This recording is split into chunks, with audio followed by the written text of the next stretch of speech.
ಪ್ರೀತಿಯ ವಿದ್ಯಾರ್ಥಿಗಳಿಗೆ ಸ್ವಾಗತ. 8ನೇ ತರಗತಿಯ ತೃತೀಯ ಭಾಷಾ ಕನ್ನಡ ತರಗತಿಗೆ ನಿಮಗೆಲ್ಲರಿಗೂ ಸ್ವಾಗತ. ಹಿಂದಿನ ತರಗತಿಯಲ್ಲಿ ನಾವು ಭಲೆ ಬಿಂದು ಎಂಬ ಪಾಠದ ಬಿ ಬೋರೇಗೌಡ ಅವರ ಪರಿಚಯ ಹಾಗೆಯೇ ಪದಗಳ ಅರ್ಥವನ್ನು ತಿಳಿದುಕೊಂಡೆವು.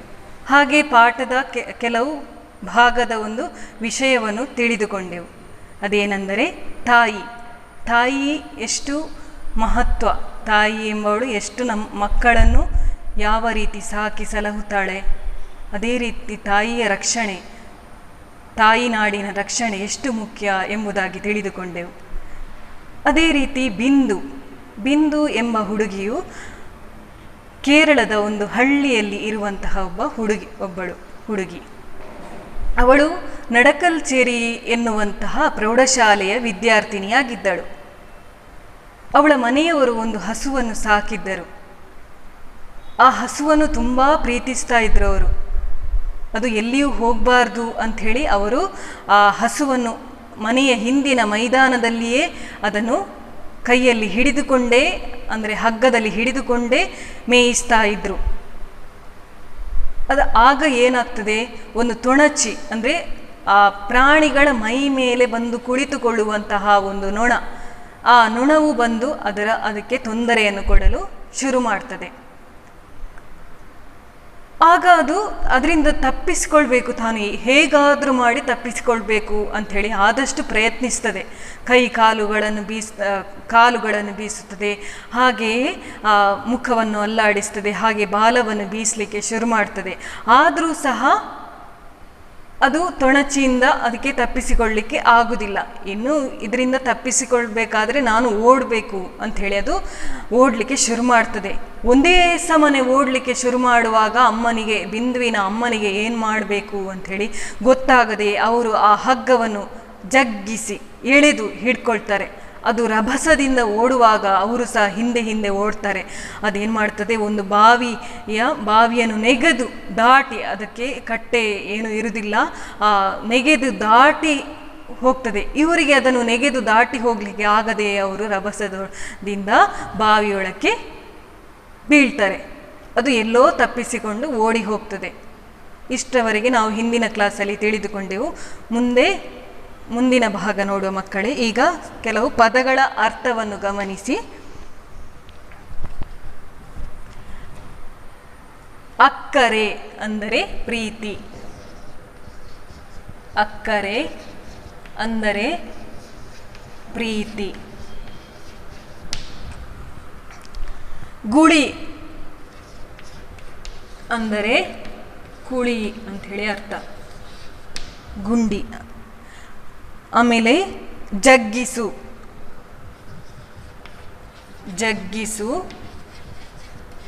ಅಂದರೆ ಎಳೆ. ತೇವ ಅಂದರೆ ಹಸಿ. ನೀರಿನ ಪಸೆ ಇರುವಿಕೆ, ನೀರಿನ ಪಸೆ ಇರುವಿಕೆ.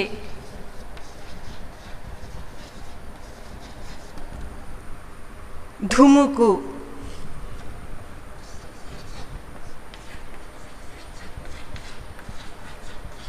ಅಂದರೆ ಹಾರು.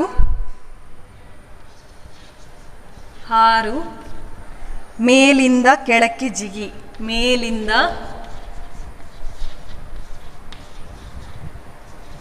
ಕೆಳಕ್ಕೆ ಜಿಗಿ. ಇದನ್ನು ನಿಮ್ಮ ನೋಟ್ಸ್ನಲ್ಲಿ ಬರ್ಕೊಳ್ಳಿ ಮಕ್ಕಳೇ.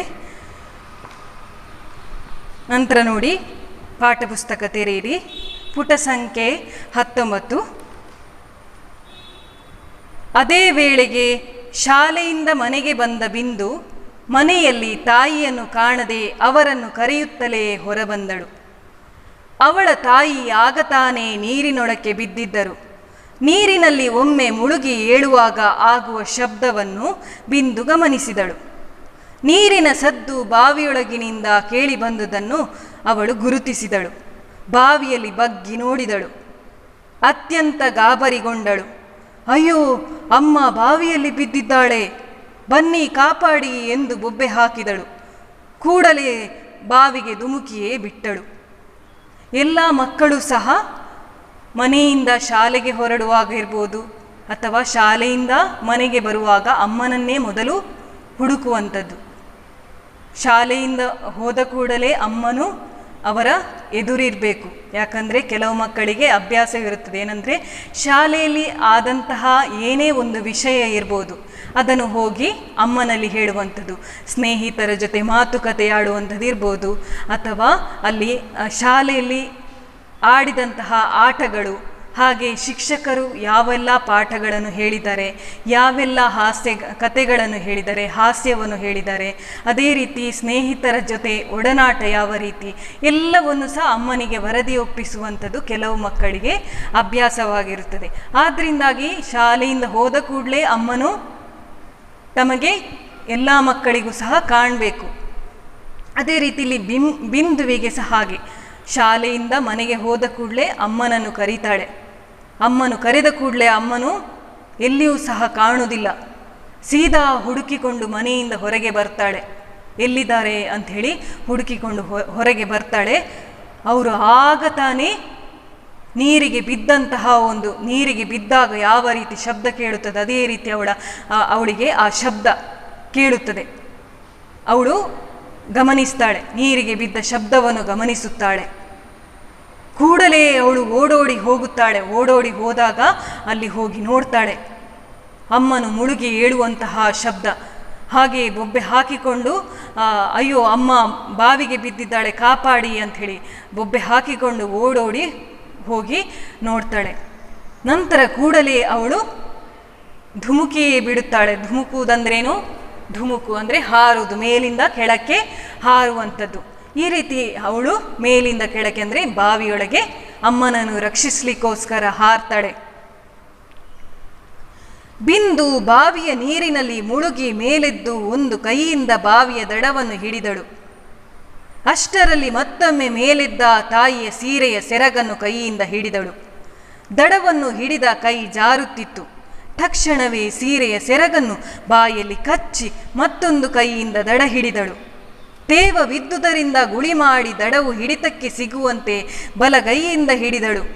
ಬಾಯಿ ಹಾಗೂ ಎಡಗೈ ಉಪಯೋಗಿಸಿ ಸೀರೆಯ ಸೆರಗನ್ನು ಎಳೆದೆಳೆದು ತಾಯಿಯ ಶರೀರ ಮೇಲೆ ಬರುವಂತೆ ಮಾಡಿದಳು. ಬಿಂದು ಬಾವಿಯೊಳಕ್ಕೆ ಹಾರ್ತಾಳೆ. ಹಾರಿದ ಕೂಡಲೇ ಭಾರವಿರುವಂಥ ವಸ್ತು, ಆವತ್ತು ಸಹ ಮನುಷ್ಯರಿರ್ಬೋದು ವಸ್ತು ಇರ್ಬೋದು, ಅದು ನೀರಿನೊಳಗೆ ಒಮ್ಮೆ ಮುಳುಗ್ತದೆ. ಅದೇ ರೀತಿ ಮನುಷ್ಯರು ನೀರಿನ ಒಳಗೆ ಹಾರಿದ ಕೂಡಲೇ ನೀರಿನೊಳಕ್ಕೆ ಹೋಗ್ತಾರೆ. ಅದೇ ರೀತಿ ಬಿಂದು ಸಹ ಬಾವಿಯ ನೀರಿನ ಒಳಕ್ಕೆ ಹೋಗಿ ನಂತರ ವಾಪಸ್ ಮೇಲೆ ಬರ್ತಾಳೆ. ಮೇಲೆ ಬರುವಾಗ ಅಮ್ಮನೂ ಸಹ ಒಂದ್ಸಲ ಮುಳುಗಿ ಮೇಲೆ ಬಂದಿರ್ತಾಳೆ. ಅವಳ ಒಂದು ಸೀರೆಯ ಸೆರಗು ಅವಳ ಕೈಗೆ ಸಿಗ್ತದೆ. ಒಂದು ಕೈಯಲ್ಲಿ ದಡವನ್ನು ಹಿಡಿದಿದ್ದಾಳೆ, ಇನ್ನೊಂದು ಕೈಯಲ್ಲಿ ಅವಳು ಅಮ್ಮನ ಸೀರೆಯ ಸೆರಗನ್ನು ಹಿಡಿದುಕೊಂಡಿದ್ದಾಳೆ. ಆಗ ಏನಾಗ್ತದೆ, ಅವಳ ಕೈ ಜಾರ್ತಿತ್ತು. ಅಂದರೆ ಅಲ್ಲಿ ಆ ಮಣ್ಣು ಒಂದು ಹಸಿ ಇದ್ದದರಿಂದಾಗಿ, ನೀರಿನ ಪಸೆ ಇದ್ದುದರಿಂದಾಗಿ ಅವಳಿಗೆ ಅಲ್ಲಿ ಕೈ ಜಾರಲಿಕ್ಕೆ ಶುರುವಾಗ್ತದೆ. ಆಗ ಆ ಅಮ್ಮನ ಸೀರೆಯ ಸೆರಗನ್ನು ಬಾಯಿಯಲ್ಲಿ ಕಚ್ಚಿ ಹಿಡಿತಾಳೆ, ಇನ್ನೊಂದು ಕೈಯಲ್ಲಿ ದಡವನ್ನು ಹಿಡ್ಕೊಳ್ತಾಳೆ.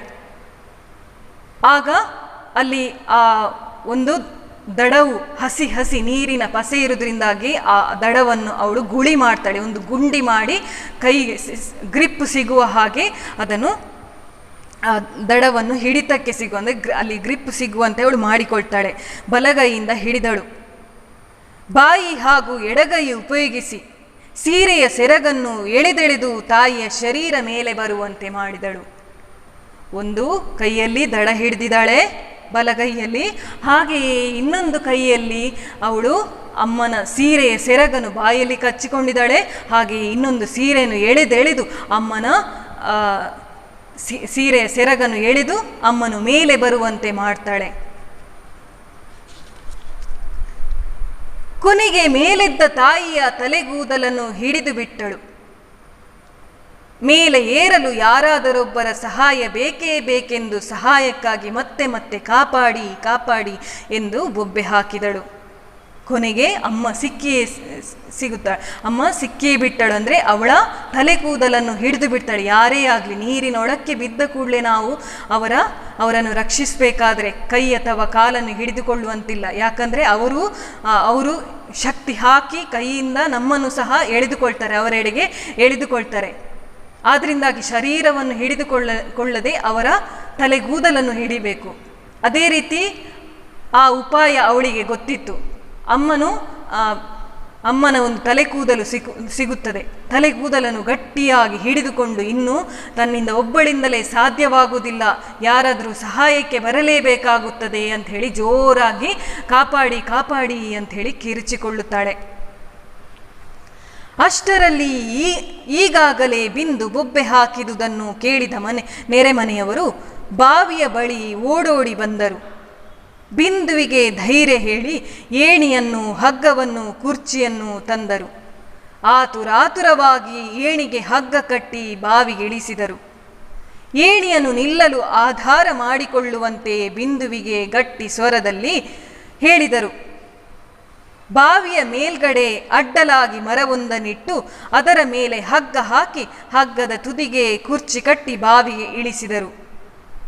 ತಾವು ಬಾವಿಗಿಳಿದು ಕುರ್ಚಿ ಮತ್ತು ಹಗ್ಗದ ಸಹಾಯದಿಂದ ಬಿಂದು ಮತ್ತು ಅವಳ ತಾಯಿಯನ್ನು ಮೇಲೆಳೆದುಕೊಂಡರು.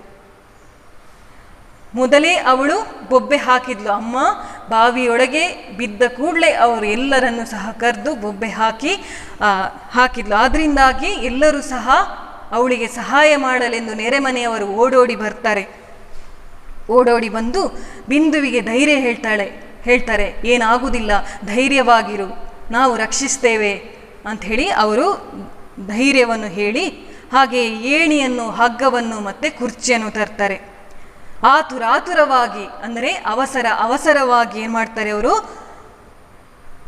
ಏಣಿಗೆ ಒಂದು ಹಗ್ಗ ಕಟ್ಟಿ ಬಾವಿಗೆ ಇಳಿಸ್ತಾರೆ. ಏಣಿಯನ್ನು ನಿಲ್ಲಲು ಆಧಾರ ಮಾಡಿಕೊಳ್ಳುವಂತೆ ಬಿಂದುವಿಗೆ ಗಟ್ಟಿ ಸ್ವರದಲ್ಲಿ ಹೇಳಿದರು. ಆ ಏಣಿಯನ್ನು ಹಗ್ಗ ಕಟ್ಟಿ ಬಾವಿಗೆ ಇಳಿಸ್ತಾರೆ. ಆ ನಂತರ ಬಿಂದುವಿಗೆ ಗಟ್ಟಿ ಸ್ವರದಲ್ಲಿ ಅದರಲ್ಲಿ ಆ ಏಣಿಯನ್ನು ಆಧಾರ ಮಾಡಿಕೊಳ್ಳುವಂತೆ, ಅದರಲ್ಲಿ ಏಣಿಯಲ್ಲಿ ನಿಲ್ಲುವಂತೆ ಹೇಳುತ್ತಾರೆ.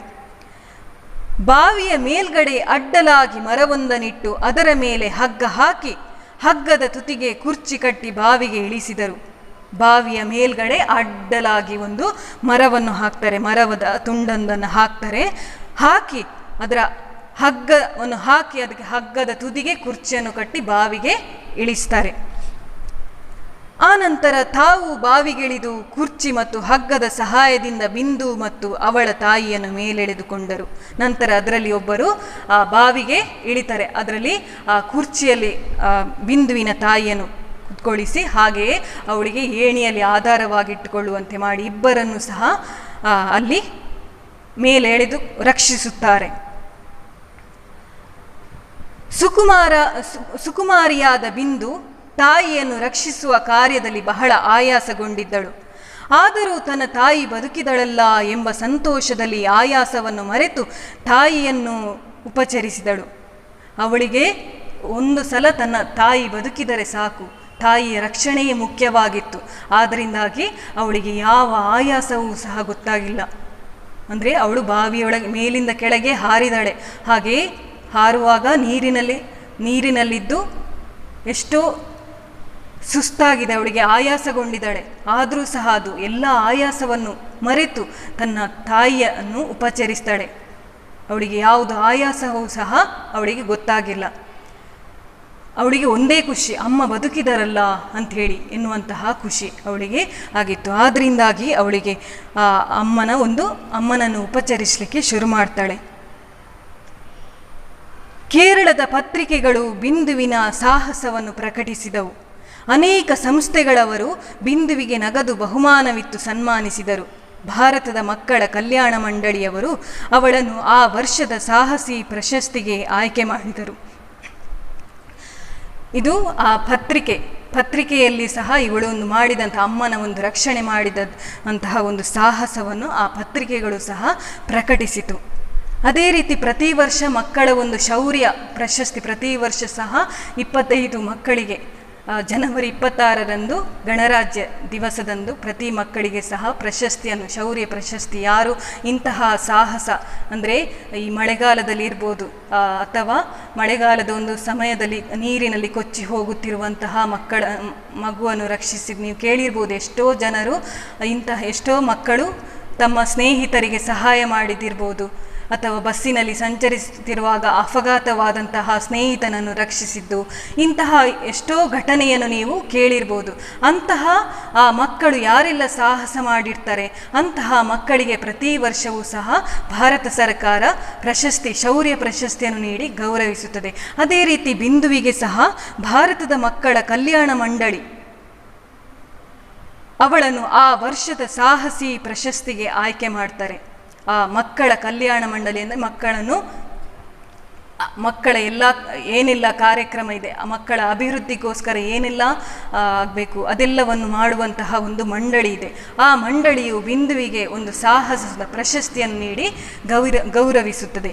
ಈ ರೀತಿಯಾಗಿ ನಾವು ಯಾವ ರೀತಿ ಬಿಂದು ಎಂಬ ಹುಡುಗಿ ತನ್ನ ತಾಯಿಯನ್ನು ರಕ್ಷಿಸಿ ಅವಳು ಸಾಹಸ ಪಟ್ಟು ಒಂದು ಪ್ರಶಸ್ತಿಯನ್ನು ಪಡೆದುಕೊಳ್ತಾಳೆ. ತನ್ನ ಒಂದು ಪ್ರಾಣವನ್ನು ಸಹ ಲೆಕ್ಕಿಸದೆ, ತನಗೆ ಏನಾಗುತ್ತದೆ ಎಂಬುದು ಸಹ ಅವಳು ಗಮನಿಸದೆ ತನ್ನ ತಾಯಿಯನ್ನು ರಕ್ಷಿಸಿ ಖುಷಿಯನ್ನು ಪಟ್ಟಂತಹ, ಹಾಗೆ ಪ್ರಶಸ್ತಿಯನ್ನು ಗೆದ್ದಂತಹ ಒಂದು ಬಿಂದುವಿನ ಒಂದು ಸಾಧನೆಯನ್ನು ನೀವು ನೋಡಿದಿರಿ. ಈಗ ನೀವು ಪುಟ ಸಂಖ್ಯೆ 22 ತೆರೆಯಿರಿ ಮಕ್ಕಳೇ. ಅದರಲ್ಲಿ ಭಾಷಾ ಚಟುವಟಿಕೆ ಇದೆ ನೋಡಿ. ಭಲೆ ಬಿಂದು ಪಾಠದಲ್ಲಿ ಬರುವ ಓಟ ಕೀಳು ಎಂಬ ಮಾತನ್ನು ಗಮನಿಸಿ. ನಾವು ಅನೇಕ ಬಾರಿ ಇಂತಹ ಮಾತುಗಳನ್ನು ಬಳಸುತ್ತೇವೆ. ಇವುಗಳು ಮೇಲುನೋಟಕ್ಕೆ ಕೊಡುವ ಅರ್ಥವನ್ನಲ್ಲದೆ ಅದಕ್ಕಿಂತ ಬೇರೆಯದೇ ಆದ ಅರ್ಥವನ್ನು ಕೊಡುತ್ತವೆ. ಓಟ ಎಂದರೆ ಓಡುವುದು ಎಂಬುದೇನು ನಿಜ. ಅದನ್ನು ಕೀಳುವುದು ಹೇಗೆ ಎಂದು ಭಾಷೆಯನ್ನು ಕಲಿಯುವ ಹಂತದಲ್ಲಿರುವವರಿಗೆ ಅನ್ನಿಸುವುದು ಸಹಜ. ಅತಿ ಜೋರಾಗಿ ಓಡಿದ್ದನ್ನು ತಿಳಿಸಲು ಈ ಮಾತನ್ನು ಬಳಸುತ್ತೇವೆ. ಇಂತಹ ಮಾತುಗಳು ಹೇಳಬೇಕಾದುದನ್ನು ಮನ ಮುಟ್ಟುವಂತೆ ಹೇಳುತ್ತವೆ. ನೀವು ಕನ್ನಡ ಭಾಷೆಯನ್ನು ಬಹಳ ಚೆನ್ನಾಗಿ ಕಲಿಯಬೇಕಾದರೆ ಇಂತಹ ಮಾತುಗಳನ್ನು ಗಮನಿಸುತ್ತಿರಬೇಕು.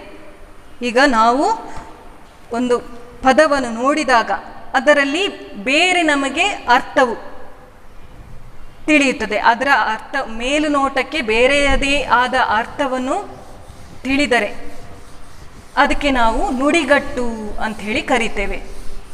ಈಗ ಇಲ್ಲಿ ಓಟ ಕೀಳು ಅಂದ್ರೇನು, ಓಟವನ್ನು ಜೋರಾಗಿ ಓಡುವುದು ಅಂಥೇಳಿ ನಮಗೆ ಮೇಲುನೋಟಕ್ಕೆ ಬೇರೆ ಅರ್ಥ ಬರುತ್ತದೆ, ಅದರ ಒಳಗೆ ಬೇರೆ ಅರ್ಥ ಇರುತ್ತದೆ. ಇನ್ನೊಂದು ನೋಡಿ, ಅವನು ಇವತ್ತು ನನ್ನ ತಲೆ ತಿಂದು ಬಿಟ್ಟ. ಅಲ್ಲಿ ನಮಗೆ ಮೇಲುನೋಟಕ್ಕೆ ಒಂದು ಅರ್ಥ ಬಂದರೆ ಅದರ ಒಳ ಅರ್ಥವೇ ಬೇರೆಯಾಗಿರುತ್ತದೆ. ಒಂದು ಪದಕ್ಕೆ ಇನ್ನೊಂದು ಅರ್ಥವಿದ್ದರೆ ಅದಕ್ಕೆ ನಾವು ನುಡಿಗಟ್ಟು ಅಂಥೇಳಿ ಕರಿತೇವೆ. ಹಾಗೆಯೇ ಅದಕ್ಕೆ ಕೆಲವು ನುಡಿಗಟ್ಟನ್ನು ಗಮನಿಸುವ. ಅಳಿಲು ಸೇವೆ, ಅಳಿಲು ಸೇವೆ ಅಂದರೆ ಏನರ್ಥ? ನಮಗೆ ನೋಡುವಾಗ ಬೇರೆ ಅರ್ಥ ಹೊಳಿತದೆ, ಹಾಗೆ ಅದರ ಒಳ ಅರ್ಥ ಬೇರೆ ಇರುತ್ತದೆ. ಅಲ್ಪ ಸೇವೆ ಅಂಥೇಳಿ ಅರ್ಥ. ಅಲ್ಪ ಸೇವೆ. ಅಡ್ಡದಾರಿ ಹಿಡಿ, ಅಡ್ಡದಾರಿ ಹಿಡಿ. ಕೆಟ್ಟ ಕೆಲಸದಲ್ಲಿ ತೊಡಗು, ಕೆಟ್ಟ ಕೆಲಸದಲ್ಲಿ ತೊಡಗು. ಈ ರೀತಿಯಾಗಿ ನಮಗೆ ಬೇರೆ ಅರ್ಥ ಹೊಳೆದ್ರೆ ಇದಕ್ಕೆ ನಾವು ನುಡಿಗಟ್ಟು ಅಂಥೇಳಿ ಕರಿತೇವೆ. ನುಡಿಗಟ್ಟು ಅಂಥೇಳಿ ಕರಿತೇವೆ. ಗೊತ್ತಾಯ್ತಲ್ಲ ಮಕ್ಕಳೇ? ಒಂದು ಪದಕ್ಕೆ ನಮಗೆ ಇನ್ನೊಂದು ಅರ್ಥ, ಮೇಲುನೋಟಕ್ಕೆ ಬೇರೆ ಅರ್ಥ, ಹಾಗೆ ಅದರ ಒಳ ಅರ್ಥ ಬೇರೆಯಾಗಿದ್ದರೆ ಅದಕ್ಕೆ ನಾವು ನುಡಿಗಟ್ಟು ಅಂಥೇಳಿ ಕರಿತೇವೆ. ಹೀಗೆ ಇಂದಿನ ತರಗತಿಯಲ್ಲಿ ನಾವು ಭಲೆ ಬಿಂದು ಎಂಬ ಪಾಠದ ಪೂರ್ಣ ಸಾರಾಂಶವನ್ನು ತಿಳಿದುಕೊಂಡೆವು. ಹಾಗೆಯೇ ಭಾಷಾ ಚಟುವಟಿಕೆಯಲ್ಲಿ ನುಡಿಗಟ್ಟು ಅಂದರೆ ಏನು ಎಂಬುದನ್ನು ತಿಳಿದುಕೊಂಡೆವಲ್ಲ ಮಕ್ಕಳೇ? ಇಂದಿನ ಇನ್ನು ಮುಂದಿನ ತರಗತಿಯಲ್ಲಿ ನಾವು ಭೇಟಿಯಾಗುವ. ವಂದನೆಗಳು.